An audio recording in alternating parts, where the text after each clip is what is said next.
Jason was the most enchanting, fun, loving person. I was diagnosed with MS. He was right by my side the whole time. He wanted to help me find a cure for MS. He would go into the kitchen and create these potions because he says, I'm going to cure MS, Mom. I wish my mom didn't have MS at all. And I wish there was no such thing as a disease in the world. He loved to entertain. He loved to have fun. He was such a loving son. He was so kind and wonderful to me. He'd been in a movie with Chris Farley on Beverly Hills Ninja. They had this amazing friendship. He really loved him. Jason found out on the playground at school that Chris Farley had died. He called me. He was devastated. Chris, I believe, let him believe that he was not on drugs, but everybody else knew differently. Jason just fell apart. He didn't know how to deal with his grief. He really didn't know what to do. He went on to do all these different charity events at school that were very anti-drug. And he even got boy bands there. He got it televised on TV. He was really such an advocate of anti-drug. So I've always felt that Jason was that child who would never use drugs. We went to a wedding in Newport Beach, and Jason had an injury on his back, and he was in a lot of pain.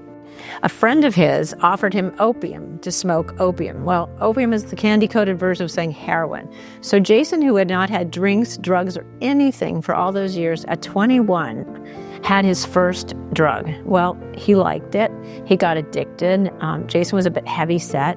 As soon as he started using heroin, he lost a lot of weight, and he kind of liked it. I finally lost a lot of weight. Of course, it's the year they shut off the fashion show. He completely started changing as a person. He used to be so much fun and funny, and all of a sudden he was just out of it, and he was being dishonest. He was taking things from me. He was going into this terrible rabbit hole of addiction. He'd get sober, and he was doing great. He would speak about it. He'd go to his AA meetings. He'd do his different things, but inevitably he always relapsed. He couldn't help himself. He just could not. One day he came to me and he said, Mom, we're going to start a charity together. It's going to be called Cure Addiction Now. So we started this charity, and he needed something that was based on science. We have to have solutions, a lot of solutions for every different type of addiction. We have a consortium of 10 of arguably the best scientists in our country working together as a team. We've now funded 19 studies, and we're very focused on vaccines, and we're going to find medications, treatments, cures, and different things to treat the variety of different addictions that are out there. It is a nightmare having a loved one with an addiction problem. It's painful, and it's a family disease, and everybody's affected by it. So when he was in trouble, the whole family was in trouble. I got a call from my husband, Kenny. It was a call that I didn't want to make, but I knew that I had to make, and I called her, and I was just trying to be as honest as I could of what happened, and there was not an easy way to say it. You basically just had to say it. Kenny said, he's dead. He just can't be dead. He can't be dead. There's no way. I love him. We fought so hard, and we were doing really, really well in that moment. For 9 months he'd been sober, which was a long time, and then this phone call just ruined my entire life. I just broke down crying. I was probably screaming, and I didn't really know what to do. It was the first time in my life where I felt entirely helpless.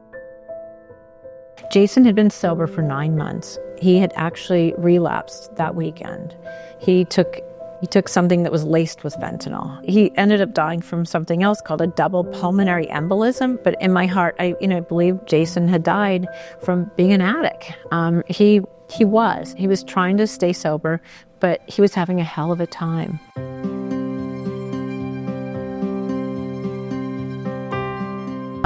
I feel him, though. I feel him in heaven.